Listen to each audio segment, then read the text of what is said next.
প্রিয় ভাই এবং বোনেরা, যারা আমাকে অনলাইন থেকে শুনছেন, তাদের প্রতি আমার অন্তর এবং অন্তরস্থল থেকে হৃদয় নিংড়ানো সালাম। আসসালামু আলাইকুম ওয়া রাহমাতুল্লাহি ওয়া বারাকাতুহু। আজকে আলোচনার বিষয় হচ্ছে শিরক। শিরক শব্দের অর্থ হচ্ছে অংশ। শিরক কাকে বলে? আল্লাহ তাআলার জাত, তার সিফাতের সাথে অন্য কাউকে অংশীদার মনে করার নামই হচ্ছে শিরক। সেটা হতে পারে ইবাদতের ক্ষেত্রে, সেটা হতে পারে সাহায্য চাওয়ার ক্ষেত্রে, সেটা হতে পারে মানতের ক্ষেত্রে। এখন ইবাদতের ক্ষেত্রে কিভাবে? ইবাদত শব্দটি একমাত্র আল্লাহ তাআলার জন্য প্রযোজ্য, কারণ দাসত্ব গোলামি পাওয়ার একমাত্র যোগ্যতা কার? আল্লাহ রাব্বুল আলামিন। সেখানে আপনি আল্লাহ তাআলাকে, তার জাত, তার সিফাত, তার সমস্ত গুণাবলীকে আপনি বাদ দিয়ে আপনি আপনার নেতার প্রশংসা আপনি করলেন, আপনার নেতার দাসত্ব করলেন, আপনার নেতার গোলামি করলেন। এটাই হচ্ছে শিরক, এটাই শিরকের অন্তর্ভুক্ত। এখন আপনি যার ইত্তেদা করলেন, যার গোলামি করলেন, যার দাসত্ব করলেন, যাকে সর্বক্ষেত্রে তার অনুসরণ আপনি করলেন, তার আদর্শকে আপনি জীবনে মেনে নিলেন, আপনি কি বুকে হাত দিয়ে বলতে পারবেন যে আপনার নেতা কখনো মিথ্যা কথা বলে না? আপনার নেতা কখনো চুরি করে নাই, ডাকাতি করে নাই, জেনা করে নাই, ব্যভিচার করে নাই, সুদ খায় নাই, ঘুষ খায় নাই? বলতে পারবেন? পারবেন না। আবার আপনি ওই নেতার দাসত্ব করেন, ওই নেতার গোলামি করেন, আবার স্লোগানও দেন, বুক ফুলিয়ে স্লোগান দেন, আমার নেতার চরিত্র ফুলের মতো পবিত্র। আহা, কত বড় মিথ্যা কথা! আপনার নেতার চরিত্র ফুলের মতো পবিত্র নাকি দুর্গন্ধ, পচা দুর্গন্ধ, আপনি ভালো করেই জানেন। কিন্তু আপনি এক কাপ চায়ের লোভে, একটা সিগারেটের লোভে, 500 টাকার লোভে আপনি তার পিছনে পিছনে ঘুরলেন, মিথ্যে স্লোগান দিলেন। আপনি তো যথারীতি মতো কবিরা গুনাহ করছেন। আপনি তো মিথ্যেকে আপনি বুক ফুলিয়ে বলছেন। আপনি তার চরিত্রের সাথে নিজের চরিত্রকে প্রাধান্য দিচ্ছেন। এটাই হচ্ছে শিরক, এটাই শিরকের অন্তর্ভুক্ত। কারণ দাসত্ব গোলামি করতে হবে একমাত্র রবের। আপনি সেই রবের দাসত্ব, রবের গোলামিকে বাদ দিয়ে নেতার দাসত্ব করলেন, নেতার গোলামি করলেন। এটাই হচ্ছে কবিরা গুনাহ, আর এটার নামই হচ্ছে শিরক। এই শিরক কি করে? আপনার আমলকে, আপনার ঈমানকে যথারীতি মতো ধ্বংস করে ফেলে, আপনাকে মুশরিক বানিয়ে ছাড়ে। নাম্বার 2 নম্বর হচ্ছে সাহায্য। সাহায্য চাইতে হবে কার কাছে? একমাত্র আল্লাহ তাআলার কাছে সাহায্য চাইতে হবে। সেখানে আপনি আল্লাহর সাহায্য না চেয়ে আপনি মাজারে গিয়ে সাহায্য চাইলেন, টাকাওয়ালা ব্যক্তির কাছে আপনি সাহায্য চাইলেন, আপনি সাহায্য চাইলেন আল্লাহ তাআলা ব্যতীত অন্য কোনো শক্তির কাছে আপনি সাহায্য চাইলেন না। সাহায্য মানুষ কখনো করতে পারে না। যদি আপনার জন্য আল্লাহ তাআলা সাহায্য রিজার্ভ করে রাখে, তাহলে আপনি সাহায্য পাবেন। আর যদি আল্লাহ তাআলার কাছে আপনার সাহায্য নাই বরাদ্দ, অতএব আপনার সারা পৃথিবীর মানুষ যদি আপনাকে সাহায্য করতে চায়, কোশ্চিনকালেও সম্ভব নয় সাহায্য করা। কিন্তু আল্লাহ তাআলা যদি আপনাকে সাহায্য করার জন্য স্কোপ রেখে দেন, আল্লাহ তাআলা যদি সাহায্য করতে চান, তাহলে পৃথিবীর সমস্ত মানুষ যদি আপনার বিপক্ষে চলে যায়, আপনাকে কেউ সাহায্য থেকে বঞ্চিত করতে পারবে না। যথারীতি মতো আল্লাহ তাআলা আপনাকে সাহায্য করবে। নাম্বার 3, আপনি মানত করতে পারেন। সেই মানতটা আপনার হতে হবে কার নামে? রবের নামে মানত করতে হবে। আপনি রবের নামে মানত না করে আপনি খাজা বাবার নামে মানত করলেন, দয়াল বাবার নামে মানত করলেন, আপনি ল্যাংটা বাবার নামে মানত করলেন না। এটাই হচ্ছে শিরক। এই শিরক আপনাকে মুশরিক বানিয়ে ছাড়বে, আপনার ঈমান, আপনার আমলকে যথারীতি মতো ধ্বংস করে ফেলবে। এজন্য এই সমস্ত কাজগুলো থেকে আমাদের বিরত থাকতে হবে। এই সমস্ত কাজ হচ্ছে ঈমানকে ধ্বংস করে ফেলে। এটাই হচ্ছে মুশরিকদের আলামত। আপনি মুশরিক হয়ে যাবেন, আপনার আমল আপনার ঈমান কোনো কাজে আসবে না। এজন্য আমাদের প্রত্যেকটি মানুষের, প্রত্যেক পিতা মাতার প্রথম কর্তব্য হচ্ছে সর্বপ্রথম তার সন্তানকে শিক্ষা দিতে হবে। কি শিক্ষা? যে বাবা শিরিক থেকে বেঁচে থাকো, কারণ শিরিক হচ্ছে এমন মস্ত বড় অপরাধ যেটা মানুষকে ধ্বংস করে ফেলে, মানুষের ঈমানকে ধ্বংস করে ফেলে। যেমন করে যদি একটা লোহায় মরিচা লাগে, ওই মরিচা ধরতে ধরতে আস্তে আস্তে করে পুরো লোহাটাই ধ্বংস হয়ে যায়। তেমনি ভাবে আল্লাহ রাব্বুল আলামিন যার উপরে আপনি ঈমান এনেছেন, আবার যথারীতি মতো আপনি শিরিক করছেন, আপনার আমলকে আপনার ঈমানকে শিরিক ধ্বংস করে ফেলে। এজন্য যে কথা বলতেছিলাম, সর্বপ্রথম আপনার সন্তানকে শিক্ষা দিতে হবে যে বাবা শিরিক থেকে বেঁচে থাকো। এটা কি আমার কথা? কার কথা? এটা রবের কথা। আল্লাহ তাআলা বলেছেন সর্বপ্রথম শিক্ষা দিতে হবে বান্দাকে যে তুমি শিরিক থেকে বেঁচে থাকো, শিরিক করো না। যেমনি করে শিক্ষা দিয়েছিলেন লোকমান হাকিম, আল্লাহ তাআলা তাকে এত সম্মান দান করেছেন, আল্লাহ রাব্বুল আলামিন কোরআনে তার ওই শিক্ষাকে কোট করে দিয়েছেন। কিয়ামত পর্যন্ত যত মানুষ আসবে লোকমান হাকিমের কাছ থেকে শিক্ষা নেওয়া লাগবে।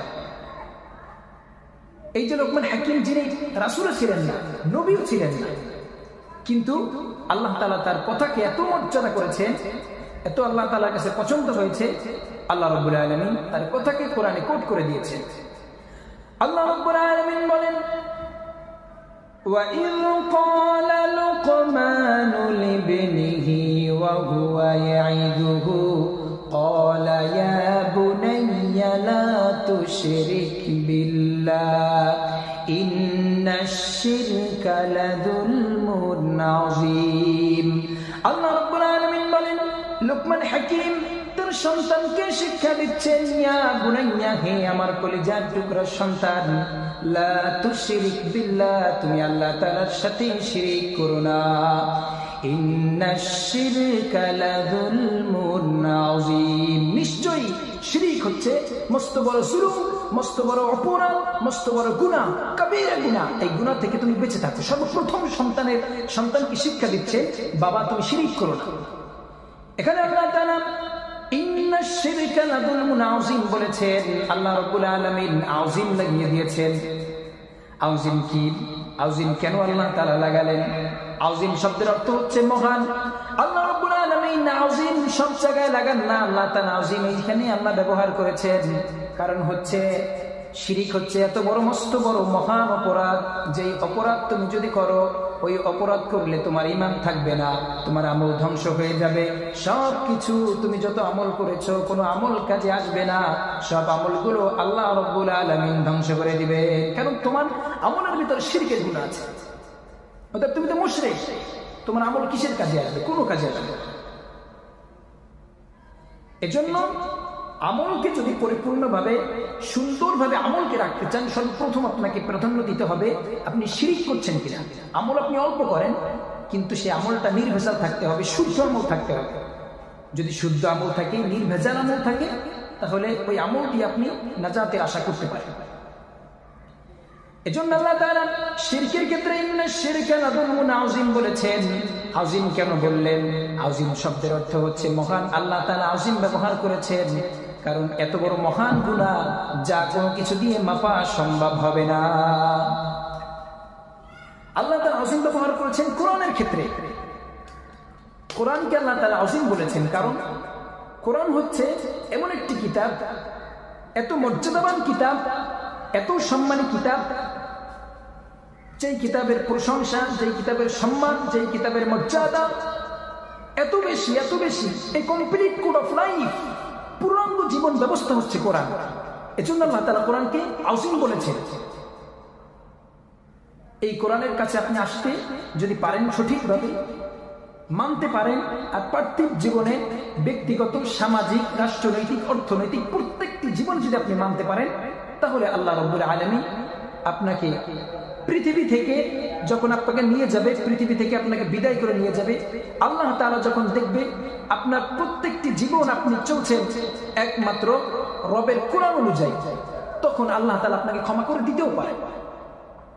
এজন্য কোরআনকে আল্লাহ তাআলা আযীম বলেছেন। কোরআন সম্পর্কে আল্লাহ তাআলা আযীম এই জন্য বললেন কারণ এত বড় মর্যাদাবান কিতাব, এত বড় সম্মান কিতাব, যা মর্যাদা, যার সম্মান কোনো কিছু দিয়ে মাপা সম্ভব নয়।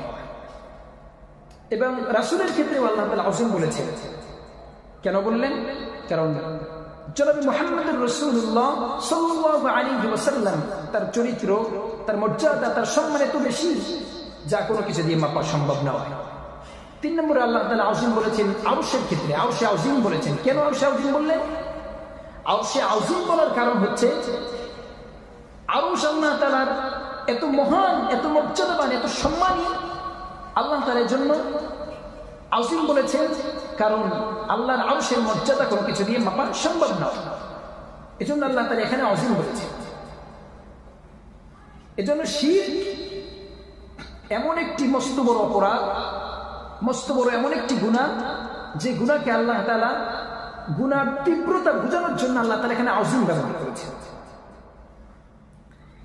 এই শিরকের মধ্যে সুনানে আন-নাসাই শরীফের হাদিস, আল্লাহ রাব্বুল আলামিন তার রাসূলকে যে পৃথিবীতে পাঠিয়েছেন, তার রাসূলের যে কথাগুলো রাসূল পাক সাল্লাল্লাহু আলাইহি ওয়াসাল্লাম বলে গিয়েছেন, সেইগুলোকে যথারীতি মতো হাদিস বলা হয়। সেই হাদিসের মধ্যে সুনানে আন-নাসাই শরীফে আব্দুল্লাহ ইবনে মাসউদ রাদিয়াল্লাহু তাআলা আনহু বলেন, রাসূল পাক সাল্লাল্লাহু আলাইহি ওয়াসাল্লামের 10টি কাজ সবচেয়ে অপছন্দ ছিল। কোন 10টি কাজ?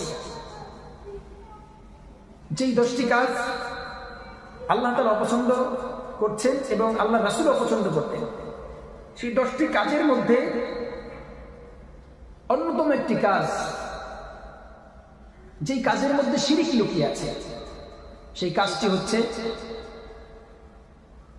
আরবিতে যাকে বলা হয় তামিমা, বাংলায় এর নাম হচ্ছে তাবিজ। এই তাবিজের মধ্যে শিরক লুকিয়ে আছে। এই তাবিজকে রাসূল পাক সাল্লাল্লাহু আলাইহি ওয়াসাল্লাম ওই 10টি কাজের মধ্যে অন্যতম একটি কাজ হিসেবে আল্লাহর রাসূল সাল্লাল্লাহু আলাইহি ওয়াসাল্লাম বলেছেন তাবিজ। যথারীতি মতো আমাদের সমাজে বেশিরভাগ গ্রামে, শহরেও আছে, এই তাবিজকে মানুষ ব্যবহার করছে, আবার আমল করছে। তাবিজ আপনি ব্যবহার করলেন, আবার আমল করলেন না, যথারীতি মতো এই তাবিজ ঝুলানোর কারণে আপনার আমল নামায় শিরকের গুনাহ যাচ্ছে, অথবা আপনি মুশরিক হয়ে যাচ্ছেন। এজন্য এই তাবিজ খুব মারাত্মক একটি অপরাধ, যা দেখলে বোঝা যায় না, আপনি বুঝতে পারবেন না।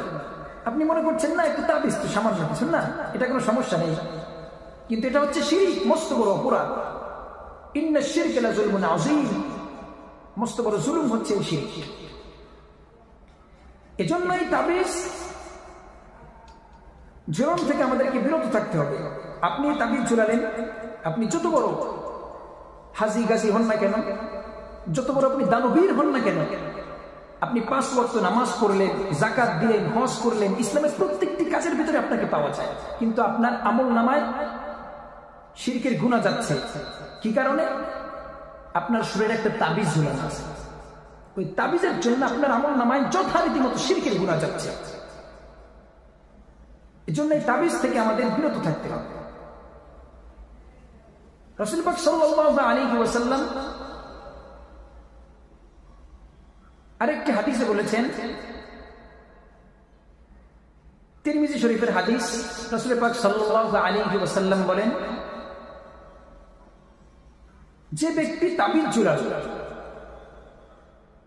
ঝুলালো, যে ব্যক্তি, আল্লাহ তাআলা ওই ব্যক্তির থেকে নেক নজরকে সরিয়ে ফেলে, ওই ব্যক্তির জিম্মাদারিকে আল্লাহ রাব্বুল আলামিন তার নিজের হাতে দিয়ে দেন। আল্লাহ তাআলা তার জিম্মাদারি নেন না, সংরক্ষণের দায়িত্ব আল্লাহ তাআলা নেন না। কেন নেন না? ওর শরীরে তাবিজ ঝুলানো, এজন্য। রাসূল পাক সাল্লাল্লাহু আলাইহি ওয়াসাল্লামের সমান 10 জন ব্যক্তি রাসূল পাক সাল্লাল্লাহু আলাইহি ওয়াসাল্লামের কাছে আসলেন ইসলাম গ্রহণ করার জন্য। রাসূল পাক সাল্লাল্লাহু আলাইহি ওয়াসাল্লাম 9 জনকে কালেমা পড়িয়ে মুসলমান বানালেন, কিন্তু একজনকে বানালেন না। কারণ কি?